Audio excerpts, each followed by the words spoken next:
Meninas, meninos, saudações! Como estou fazendo periodicamente uma atualização da geopolítica mundial dentro do contexto da Covid-19. A Covid-19 acelerou processos políticos internacionais mundiais. Ela até agora não criou aquilo que alguns chamavam de novo mundo, um novo normal e coisas do gênero, mas uma série de processos que já estavam em andamento até 2019 ganharam uma velocidade muito maior agora em 2020 e com a pandemia do Covid-19. Então vamos dar mais uma atualizada em relação a esses processos agora no início do segundo semestre.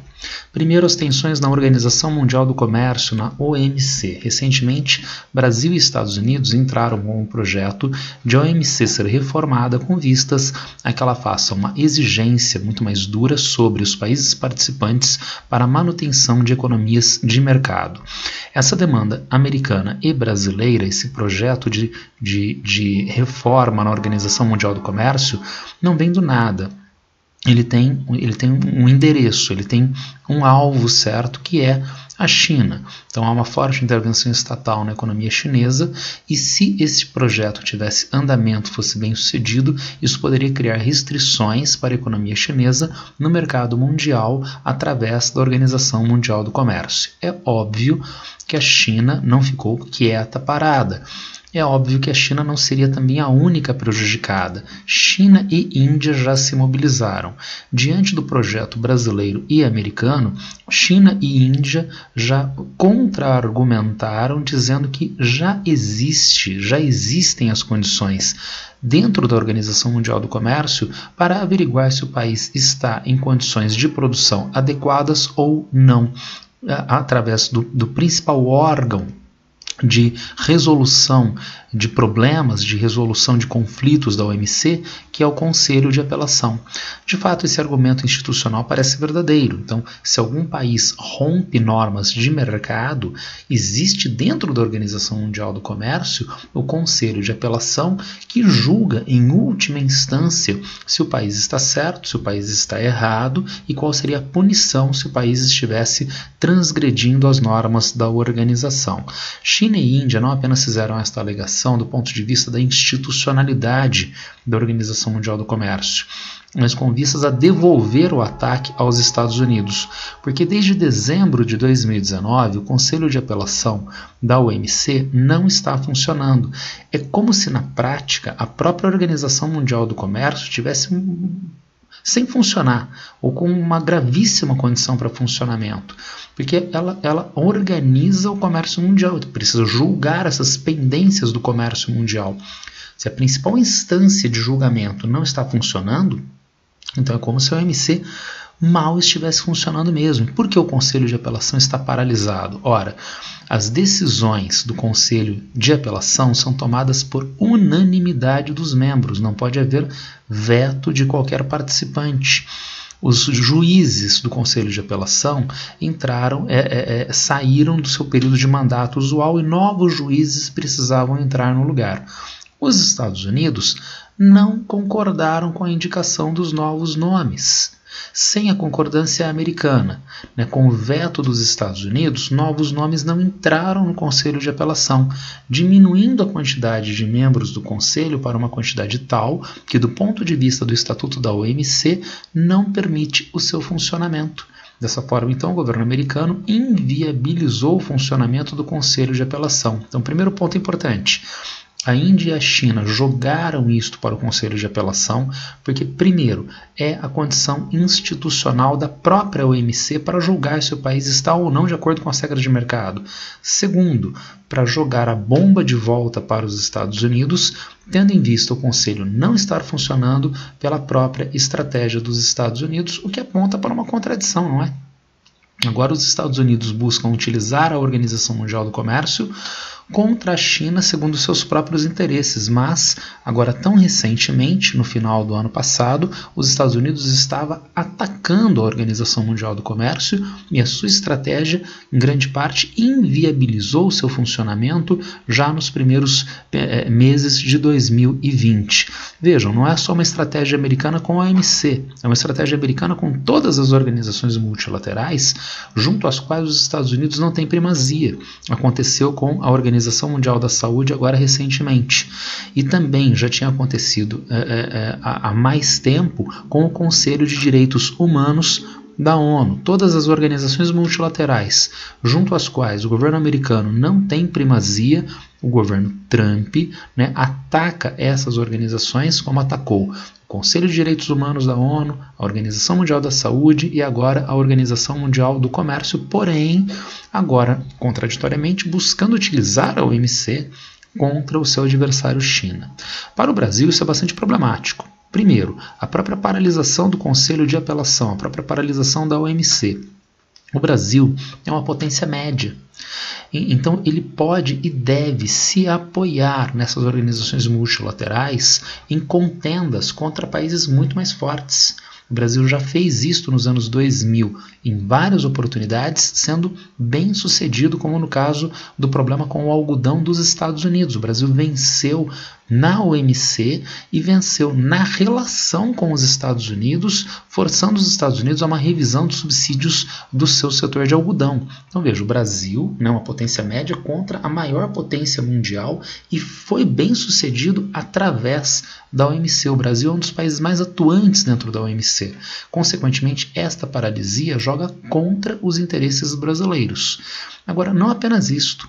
O Brasil então entra em alinhamento com os Estados Unidos, que paralisaram a Organização Mundial do Comércio, tão importante para o Brasil. Já é um primeiro problema de alta gravidade. Agora o Brasil entra em alinhamento com os Estados Unidos contra a China, sendo que a China é o maior parceiro comercial do Brasil. Então isso estressa cada vez mais a relação política, a relação diplomática, e isso vai acabar gerando desdobramentos comerciais, desdobramentos econômicos negativos para o Brasil.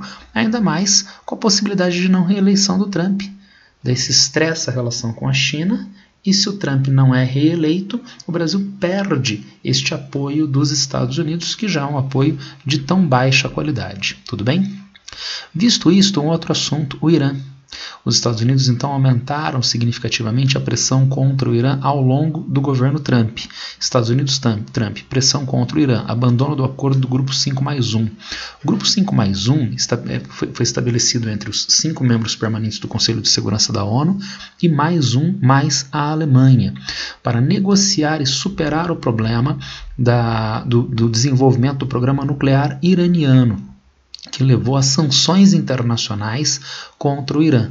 Durante o governo Obama e através do Grupo 5+1 foi feito um acordo com o Irã de modo a que as sanções pudessem ser eliminadas e a comunidade internacional tivesse algum tipo de segurança em relação ao programa nuclear iraniano, que não seria utilizado para fins militares.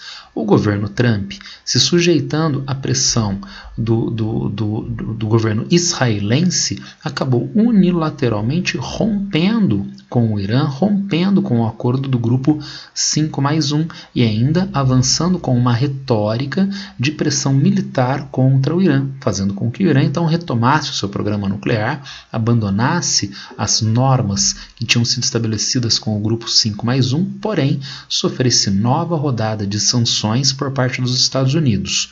Muito importante, essas sanções não foram aprovadas no Conselho de Segurança, mas são sanções de alta gravidade para o Irã porque elas vêm da economia americana, a maior economia mundial. Porém, este quadro, que não deixava de gerar potencialidades para os Estados Unidos na relação com uma potência regional, potência média, o Irã, foi recentemente revisto, revertido, porque agora recentemente foi anunciado o acordo China-Irã.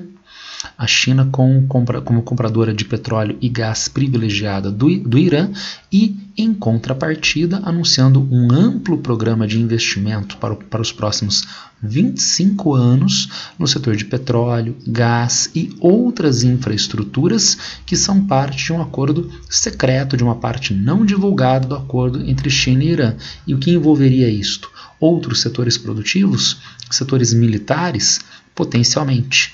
Isto criou então um alinhamento muito forte entre Irã e China, que é muito bem-vindo para a China, imediatamente pelo fornecimento de petróleo e gás, também pela inserção da China junto a essas regiões da Ásia Central e do Oriente Médio. E ainda mais, já há um alinhamento entre Pequim e Moscou relativamente forte e bem sucedido.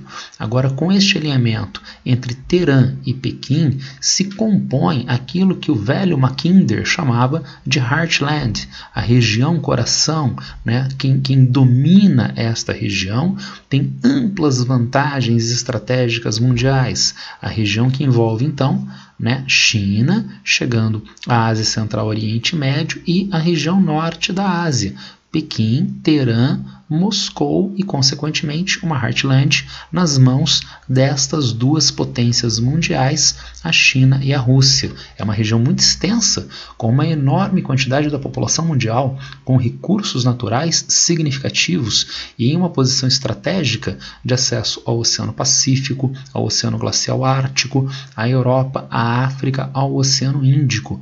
Então, esse acordo é realmente um acordo com uma validade estratégica muito, muito grande para a China. Tudo bem?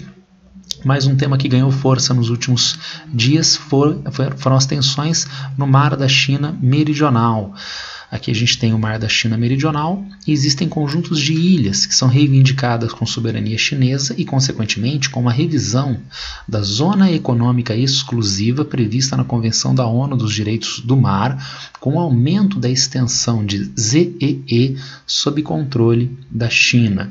Isso é contestado em diferentes níveis internacionalmente. Vários países da região, as Filipinas, né, o Vietnã, contestam as pretensões da China, não apenas em nível regional, mas também em nível mundial. Os Estados Unidos também são contestadores, na medida em que isto aumentaria a força, aumentaria os recursos estratégicos da China. E isso, inclusive, passou a ter validade no Tribunal Internacional de Haia, que não deu ganho de causa para a China, que diz que as pretensões de ZEE da China não são juridicamente válidas, mas a China já declarou que, independentemente disto, vai continuar a sua ofensiva diplomática, a pressão sobre outros países para validar os seus interesses de zona econômica exclusiva na região. Através deste mapa, a gente consegue entender isso mais facilmente. Frequentemente aparece na imprensa que as demandas da China em relação a esta zona econômica exclusiva mais extensa são por causa da pesca, são por causa do petróleo. Pelo amor de Deus, né? Petróleo é um recurso importante, claro, né? Mas isso tudo é uma indústria estratégica de longuíssimo prazo. Então não é para o imediato, e ainda mais pesca, não é? Alguém vai mobilizar todos esses recursos políticos, estratégicos, diplomáticos por causa da sardinha? É óbvio que não. Agora vamos dar uma olhada na posição, vejam, do Mar da China Meridional e do acesso que a China tenha ao Oceano Índico, a outras partes do Oceano Pacífico. Então, rotas comerciais marítimas é que são fundamentais para que a China tenha controle desta região. Então, através desse controle, a China garante rotas comerciais de acesso às partes meridionais do seu território, tá certo? E, consequentemente, agora, nas últimas semanas, houve então uma escalada de tensões militares na região, com a mobilização da frota de navios de guerra da China e com o seu porta-aviões em exercícios militares nessa região do Mar da China Meridional, com os Estados Unidos também mobilizando 2 porta-aviões e as suas outras consequentes embarcações militares também em manobras nessas mesmas regiões. Lembrando que a Zona Econômica Exclusiva é uma área que só pode ter atuação militar do país detentor da ZE ou sob sua autorização. Quando os Estados Unidos colocam as suas embarcações de guerra no que a China chama de sua zona econômica exclusiva, então está afrontando esses interesses chineses em uma escalada de tensões militares na região. Isto é algo recorrente historicamente e em outras regiões. São as mesmas tensões que aconteceram recentemente entre Rússia e Ocidente na aquisição da Crimeia pelo controle da região do Mar Negro. O Mar Negro é fundamental para as rotas comerciais da Rússia. E daí, quando do golpe de Estado na Ucrânia, que colocou no poder um governo pró-Ocidente, a Rússia se mobilizou com vistas a manter o controle do Mar do Norte, com vistas a manter o controle das rotas comerciais tão importantes para ela. E ainda mais antigamente, né, na virada do século XIX para o século XX, a doutrina do Big Stick dos Estados Unidos sobre a América Central e o Mar das Antilhas, o acesso ao Canal do Panamá, contra as potências imperialistas europeias rivais dos Estados Unidos à época. Então, o que está acontecendo agora entre China e Estados Unidos no Mar da China Meridional e junto aos outros países da região na tensão com a China é algo que já aconteceu recentemente no Mar Negro com a Rússia e no Mar das Antilhas com os Estados Unidos. Tudo bem? Finalmente, corrida eleitoral americana e o cenário mundial. Biden lidera as pesquisas, ampliando a sua vantagem recentemente. Biden abre 13 pontos de vantagem sobre Trump na Flórida, lembrando que a Flórida é um dos estados que tem maior número de delegados na eleição dos Estados Unidos. São alguns estados-chave, como é o caso da Flórida, do Texas, da Califórnia, tá certo? Então as chances de reeleição do Trump estão cada vez mais apagadas, cada vez mais reduzidas. E disso a gente tem uma série de desdobramentos, quais sejam. Primeiro, todas essas tensões que nós estamos vendo, o ataque dos Estados Unidos à China através da Organização Mundial do Comércio, o ataque dos Estados Unidos ao Irã aumentando as pressões sobre o Irã, tudo isso deve se intensificar nos próximos meses, tendo em vista a demanda do Trump de se capitalizar através disto com o eleitorado americano, tentando então reverter esse quadro de perda da vantagem para o Biden.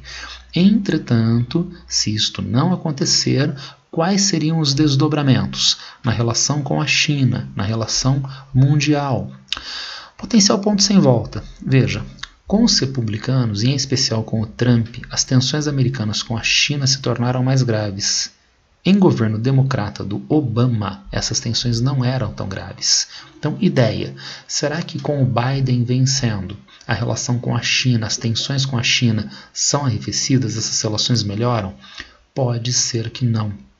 A relação China-Estados Unidos já estaria, quem sabe, num ponto sem volta de uma tensão permanente, de uma tensão estrutural entre China e Estados Unidos, independentemente da reeleição do Trump ou da eleição do Biden. Agora, com a eleição do Biden, nós poderíamos ter ainda mais um desdobramento negativo, qual seja, os democratas têm históricos problemas com Moscou. Se com o governo Trump as tensões com a China se tornaram mais graves, em governo Obama as tensões eram graves entre Estados Unidos e Rússia. Com a volta dos democratas, essa tensão pode retomar.